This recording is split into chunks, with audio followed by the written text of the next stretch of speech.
Hey guys, this is Cody Jones with Jangus Genetics. I just wanted to talk to you a little bit about fencing. Read a lot of books and watched a lot of YouTube videos on what people are doing, and just kind of want to show you some of what the fellow that set up this rental farm we're on, how they set it up. I had a mentor tell me a few years ago. He said, and he found it and actually used it on a cost share program too. He said if you get a 10-foot post and put it 5 foot in the ground, he said it's the best corner you can have and the cheapest corner you can have, and you can run 6 wires off of it. So pretty well everything I've seen on this farm.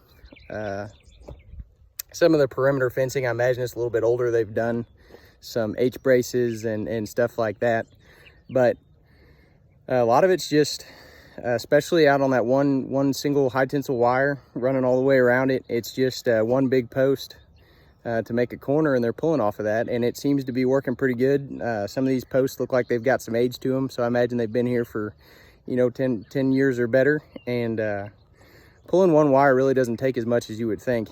So here's a little bit of that. This is just a line post basically that they've got in the ground, and they've got just an insulator holding that wire on there, and a connector so that you can hook and unhook this going across the lane. He's got that white wire on there, which I think is really cool. Also accompanied by a steel wire, so you never lose voltage. He does have 2 tall poles down there, fiberglass rods going up about 20 feet into the air, and they're making a connection so these 2 are always hot even if you disconnect the lane. Here's a gate he put in, same way. Just got 2 of those insulators on it, and then he's got some insulated insulation tubing going around his high tensile wires there,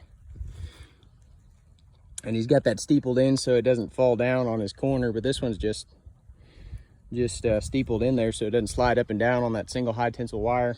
His line posts are just 3 or 4 foot fiberglass rods with a I think they're about 3/4 to 1 inch fiberglass rods with a hole drilled through them, and he's got them tied on there with a piece of wire, and that works pretty well. I have seen some that kind of pull up and move, but you just take an axe or a hammer and mallet or whatever, tap them back down. That seems to work pretty good.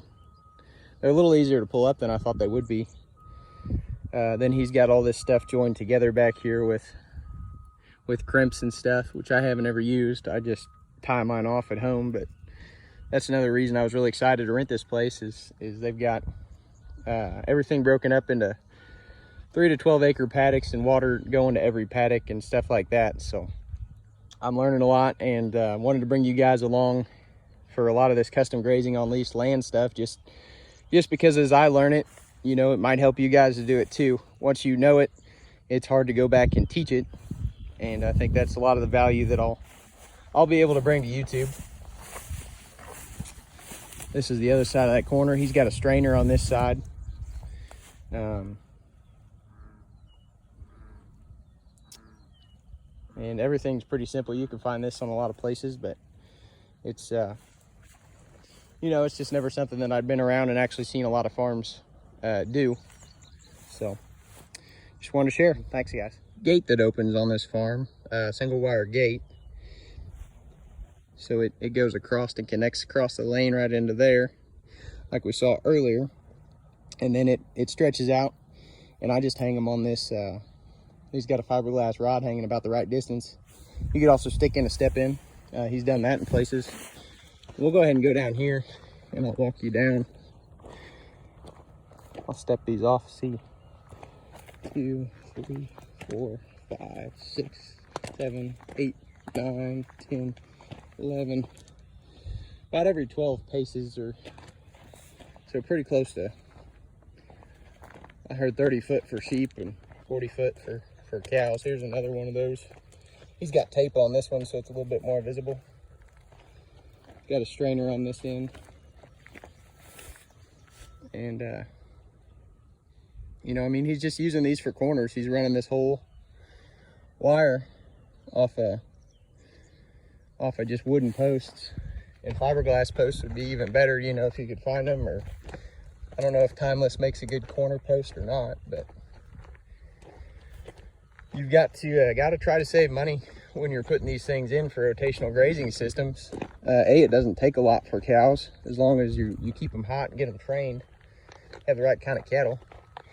And you know, B, it's expensive to go in and put in 4 or 5 wires and build H braces and all that other stuff. So if you can do it, you know, with this, why spend more money than you have to? And what he's got down here, so he can drive his tractor down the lane without having to get out all the time and open his gates. So he's got, I don't know, I'd say it's pretty close to 18 feet, maybe 20. I wouldn't have any problem driving my big tractor underneath it with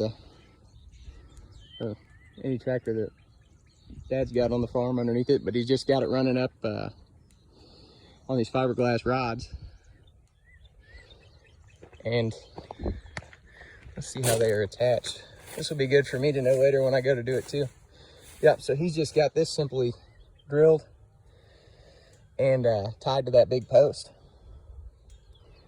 And then down at the bottom, you can see he's got this one, this post is also straining that way and straining that way. And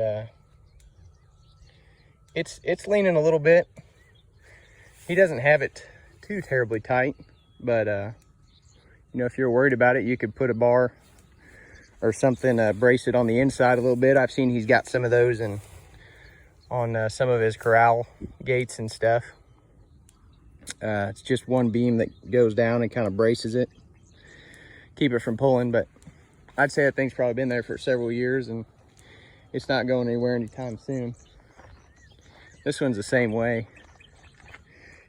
No, they're not touching the ground. I was gonna say maybe he drove those fiberglass in, but he didn't. They're not touching the ground. You might be able to do that with PVC too. It wouldn't last as long, and there's a good chance you come out one day and it's broken, but after a few years, but it'll get you a while, especially if you can't find these fiberglass rods.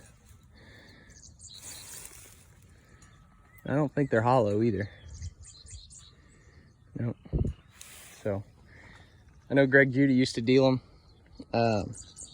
I've got a friend that bought some out west. I think it's just the little ones, at least, are what are in your power lines. They get them and they cut them up and they make good line posts. But here's a little closer look at those. You know, that's just,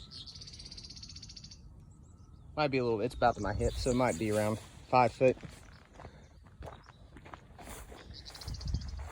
No, Greg Judy said 30 inches off the ground is what he likes to leave his, so the calves can run underneath him. Anyway, that's what I'm learning today, just learning about the line posts and what it takes to brace them and strain them. So thanks, guys.